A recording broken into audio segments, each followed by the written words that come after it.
اعوذ باللہ من الشیطان الرجیم بسم اللہ الرحمن الرحیم السلام علیکم ورحمۃ اللہ وبرکاتہ۔ میں ہوں آپ کا میزبان محمد انصار اور آپ دیکھ رہے ہیں YouTube channel Pakistan Punjab. Pilot کے غرور نے 57 جانیں لے لیں۔ کراچی طیارے حادثے میں زندہ بچنے والے مسافر کے انکشافات۔ اگر پائلٹ نے ایئر ٹریفک کنٹرولر کی بات مان لی ہوتی، واپسی اور لینڈنگ کے لیے لمبا روٹ اختیار کر لیا ہوتا تو یہ المیہ پیش نہ آتا۔ صدر پنجاب بینک ظفر مسعود کی گفتگو۔ اسلام آباد۔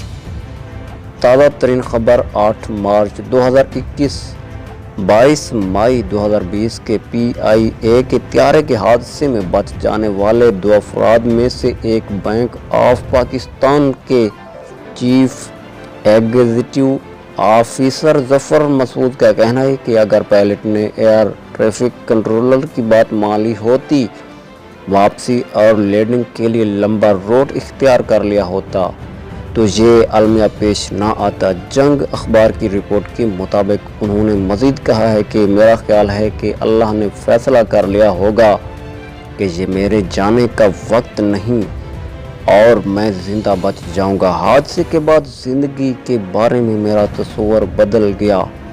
میں معجزوں پر یقین کرنے لگا ہوں اور میرا اللہ پر ایمان مضبوط ہوا ہے۔ اس دن سب کچھ تیز سے ہو رہا تھا، لگتا تھا کوئی بڑا واقعہ ہونے والا ہے۔ میں جلدی نہیں اٹھتا، لیکن اس دن الارم سے 1 گھنٹہ پہلے ایئرپورٹ پہنچ گیا۔ حالانکہ میں ہمیشہ عین وقت پر ہی پہنچتا تھا۔ میری ایک اور فلائٹ کی بکنگ تھی جو 11 بجے روانہ ہونا تھی، لیکن پھر میں نے PIA کی 1 بجے کی فلائٹ کا فیصلہ کیا تاکہ 2 گھنٹے مزید دے سکوں۔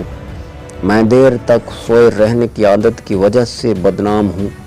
انہوں نے مزید کہا ہے کہ اس کے 90 منٹ کی پرواز بہت اچھی رہی۔ لینڈنگ کے لیے بھی معمول کے مطابق ہو رہی تھی کہ طیارے رن وے پر 3 مرتبہ اچھلا اور دوبارہ ٹیک آف کر لیا۔ یہ بہت غیر معمولی تھا، کم از کم مجھے کبھی اس کا تجربہ نہ ہوا۔ پائلٹ طیارے کو 3000 فٹ اوپر لے گیا اور دوبارہ لینڈنگ کی کوشش کی۔ انجن فیل ہو گیا اور